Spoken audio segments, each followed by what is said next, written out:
years? 25. He says he's going to retire. Now, I'm already retired, so he can't do it. Only one of us can be retired, so.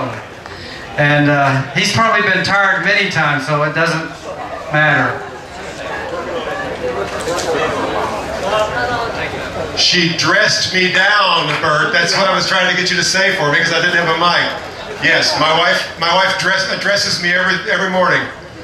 Good morning, Gary. No more puns, please. Here, see if you can make that one work, Bert. I have a quick announcement to make. Already we've had a tragedy. One of our contestants has lost his engagement ring. He's found his engagement ring. Never mind. Thank you. Thank you. Boy, that was fast. I hope the rest of the afternoon goes that smoothly. Yeah, the hand sanitizer undid his engagement ring. You know, it's a pretty shaky relationship if a little hand sanitizer will undo your engagement. Yeah, I turned it off instead of on. I didn't want to hear any more of Bert. We can disengage about the ring anyway. Welcome everyone to the 38th annual O. Henry Punnoff World Championships.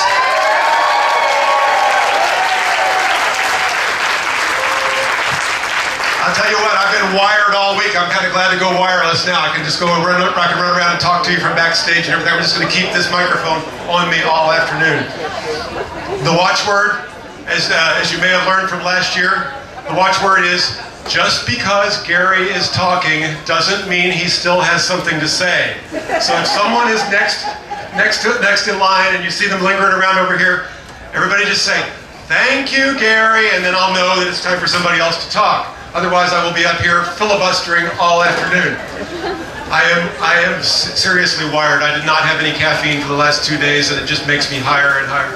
So, this is amazing having this gigantic canopy here. It opens up a whole new can of worms to have a can of peas. But if you want a can of peas, you know we got can of peas over here at the William Sidney Porter Potties, where you can go to do your TP. You got plenty of TP over there. Meanwhile, the puns are all going to be more intense than they've ever been before. All right, get it all out of your system. I don't want anybody saying that you're bored with these tense puns, because then you'll all be yawning all afternoon. All right. Please. Thank you, Gary. Thank you, Gary. And then go on. I want to introduce to you my fellow MC for the first half of the show, which is the punniest of show. As you may, gosh, you guys wouldn't be out here if you didn't know the drill. The punniest of show is a 90-second prepared routine, usually rehearsed, hopefully rehearsed, usually at least thought about somewhat in advance. But we have had people that just come up here totally blind and say, "Hey, how you doing today?" Blah blah blah blah for 90 seconds, and they throw in a couple of puns. They never do well, but we always appreciate the effort. Anyway, the people who prevail in this thing are people who have practiced a lot and have become comfortable with working with a microphone. These microphones, fantastic microphones, but you do need to be up close. If you've never been in front of a microphone before, notice if you do like this, it fades away really fast. If you get up here like that, you can be heard all the way back to Natchez Street. So if you've got the best routine in the world and they can't hear you, you're not going to get the response that you need. Our judges today, of course, are going to be up a little closer, and they're going to be a little bit more friendly to you than the audience probably. And I want to go ahead and introduce our panel of esteemed judges, or in the case of this high humidity, our panel of steamy judges. So, starting on the left here, we have Dr. Stan Cagle, a retired pediatric cardiologist from Orange County, California, here for his 16th annual visit back.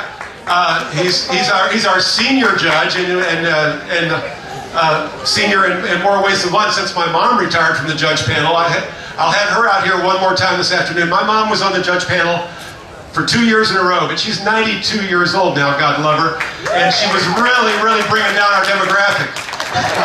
You know, it's like Kim Kardashian. Who's Kim Kardashian? Oh, I always get her mixed up with Madeleine Albright. Yeah, so we took Mom off the judge panel, and she said, "Thank you, Gary." So Second in line here, you may recognize the ghost from Punniest's past. Stand up, Joel. Give us a little bow here. Joel McCall. He's actually. I wanted him to stand up because he has a new pair of pants. He retired from being the MC at the Punniest. After 20 years, we decided to return him to the wild and set him free. We took off his ankle bracelet and he wandered off to join his kind. It turns out no one was all that kind to him, so we keep getting him back every once in a while just to keep him warmed up, just in case somebody retires. So anyway, Joel McCall has graciously volunteered to sit in on the judge panel one more time for us today, and I think we're going to put him to work on the MC duty as well. So thank you, Joel McCall, for taking a precious day off of work. Joel is in the auto sales business, and you know auto sales all happens on Saturdays. So he's taken a vacation day to do this here for us today. Third on the judge panel, Alan Combs. Alan Combs, stand up, Alan. He's back for his fifth or sixth time, probably, right, on the judge panel. Alan and his son Brian, who's running video out here, are probably best known for running the website Tarzan Stripes Forever, something like that. It's a fantastic compendium of Shaggy Dog stories. You'll love it. Look it up. All the judges' bios are online at punpunpun.com. So you can go on and read the judges' bios, and it's got links to their various things. Probably even a link to the car dealership. I don't know. But anyhow, Alan was Punster of the Year, former Punster of the Year, POTY, which we got back here enigmatically. Stan Cagle has been Punster of the Year. Joel McCall has been Punster of the Year. Alan Combs has been Punster of the Year. And fourth in line, Jim Ertner. Jim Ertner, stand up. Jim Ertner, all the way from formerly Boston, but now he lives in North Carolina. Also former Punster of the Year. Co-author of several books about puns and riddles for children. Co-authors them with Richard Lederer, who's been out here on a judge panel as well. And then another Punster of the Year, Cynthia McGregor, all the way in from Lantana, Florida, for her second time on the judge panel. Cynthia McGregor, long-time participant in the Pun-Off, and I've known her longer than I care to admit. And author of over 100 books, and she also ghostwrites and edits and does all sorts of things. So don't let her give you any attitude. Thank you, Gary. All right. And last but not least, and I'm sorry she's not yet won the Punster of Year award, but it's not too late. The lovely, the vivacious Valerie Ward, whom you may remember. Valerie Ward, a long-time contestant in the Pun-Off in Punniest show, gave me probably my most embarrassing moment of the entire Pun-Off career right here on this stage when she, unbeknownst to me, performed a striptease. Yeah. You may remember it. If not, I think it's on YouTube. She would not want you probably to go on YouTube and watch it, but she performed a striptease and forced me, for whatever reason, I don't remember, I had to hold a prop or something.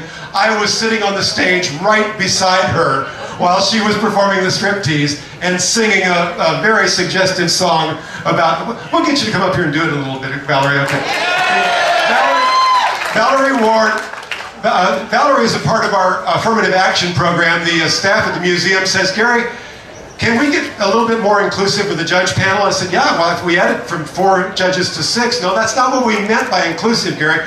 We want to kind of broaden the demographic. I said, well, we got some broads in the demographic. No, I said, you mean you want more estrogen Americans, right? I said, yeah, well, we've got that. We got the estrogen Americans, but what we really want is a younger demographic. So we've replaced my mom, my 92-year-old mom, God bless her, with Valerie, who, I don't know if she's the youngest judge we've ever had, but she's certainly the youngest looking judge we've ever had, which is probably almost more important. I didn't give you your bona fides, Valerie, but Valerie is a member of Parallelogramophonograph, which is a mouthful, not really a pun, but it's an improv troupe that performs at Cold Town Theater and Hideout Theater, sometimes Cold Town. And she's got a lot of friends in the crowd, and I'm getting, thank you, Gary. We got one open?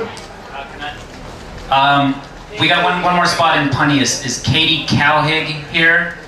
Register. Oh, actually, just come up to here, and I'll register you. Okay. All right.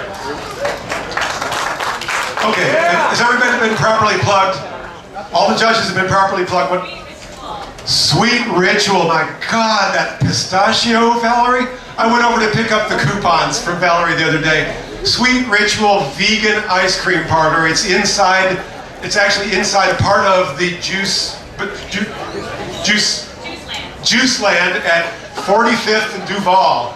She has the best handmade ice creams, listeria-free, gluten-free, dairy-free, but mostly listeria-free. And it would actually she gave me a free sample of the pistachio, whatever it is. But man, I just to die for. So go on over there and visit Valerie there, and also she donated a couple of coupons for ice cream, so we're going to do auctions later, and so you can get that coupon too. Now, not to be outdone, on the end of our judge panel here, last but not least, and very seldom celebrated, we have our wonderful timekeeping duo of Ed Lowenstein and Deanne Alford Landers. Stand up, ring the bell, ring the bell. That is the sound of the bell. Do you have the whistle? It's somewhere in the kit. Look in the. I think it's in with the right there in the box. Right there in the box with the trophies. Yeah, in the box with the trophies. What you're gonna get here, Guy? Is Guy Ben Moshe on deck? Give me Guy. Come over here. Come over here. I'm running. I'm gonna introduce you to Guy Ben Moshe. The sound of the whistle. The sound of the whistle means you have. The whistle is your warning sound when you have reached your 90-second mark.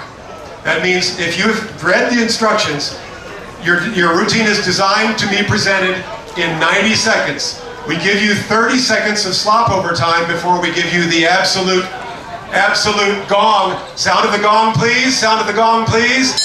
That is your absolute drop dead sound of the gong. If your lips are still moving and sound is still coming out of your mouth, when you hear that gong, you are disqualified. You will still get a judge score, but it will be not counted. So you were warned, 90 seconds is the target, 120 is the absolute drop dead. So there is no disputing that, right? I'm going to introduce you now to my co-conspirator for the Punniest show MC duties, Guy Ben Moshe of Buda, Texas. Beautiful Texas.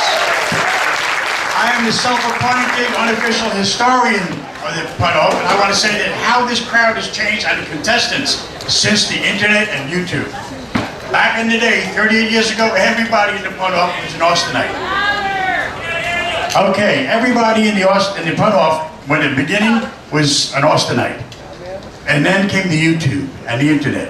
And this is from last year's contestants. We have 32 contestants in each category from the Punniest of show, the first segment. Last year, of 32, 26 were from out of town. 16 were from out of state. One was the reigning champion from England. So this is what the internet has done. This is really a world championship. A few years ago, we had some students from Australia, UT students. We had Australians on stage too, and we have had a Canadian winner from Toronto. It was truly an international thing, which brings me to my thing. You may hear this afternoon some bilingual puns. What's a bilingual pun? The setup is in one language, but the payoff is in another language. This example, a Mexican magician, for his last trick of the night, says, "I will count to 3 and then disappear. 1, 2, and then he vanished without a trace."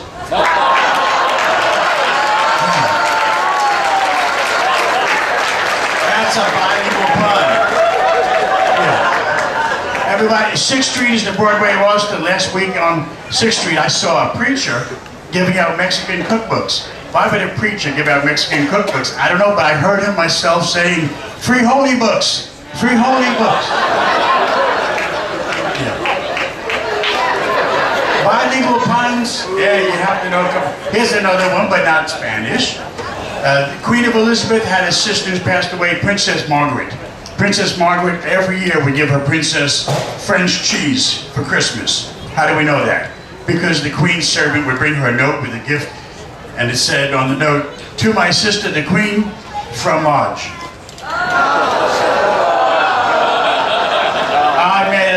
the French word for cheese. Can I make a pun on the Spanish word for cheese? I don't know, I guess so. Thank you, Guy. I didn't know punning. Guy Duboche. All right. It's almost time for the thing you've been waiting for. The annual ritual of the burning of the first contestants. I don't know how to get around this. We like to do a little bit of warm up. I mean, we warmed you up with the minor mishap marching band. Wasn't that great? Wasn't that great?